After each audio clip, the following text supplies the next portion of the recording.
یوې ښځې خپل پلار ته په ژړا سره وویل: پلاره، تېره شپه زما او زما د خاوند په منځ کې یو بحث و، خو د بحث په جریان کې زما تر خولې داسې یوه خبره ووتل چې زما خاوند یې په قهر او غضب کړی.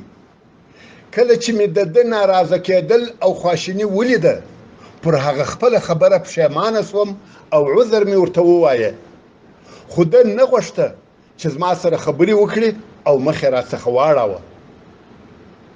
نو ما تر هغو نه پرېښاوه، یوې او بلې خواته ورته کېدم، څو ویې او راڅخه راضي سو.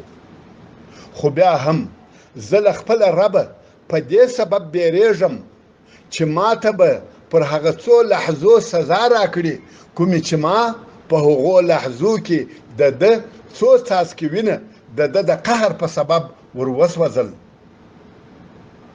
پلار یې ورته وویل: لورې، زما د قسم په هغه ذات وي چې زما د نفس اختیار د هغه په قدرت کې دی، که ته د مخه تر هغه مړه سوی وای چې ستا خاوند ستا څخه راضي کېدی، زه به هم ستا څخه ناراضه وای. آیا ته نه یې خبره؟ هره مېرمن چې د دې خاوند د دې څخه ناراضه سي، په تورات او په انجیل، په زبور او قرآن کې پر دې لعنت ویل سوی دی، او پر دې به د زکندن خوارۍ سختې وي، او پر دې به قبر تنګیږي.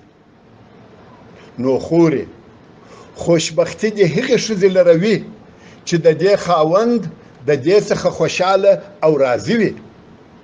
ښه او صالحه ښځه کوښښ کوي چې خپل خاوند ته ګرانه او محبوبه وي، او د صالحې ښځې څخه داسې کار نه پیښیږي چې په هغه کار سره دې د دې او د دې د خاوند کورنۍ خوږ ژوند تریخ سي.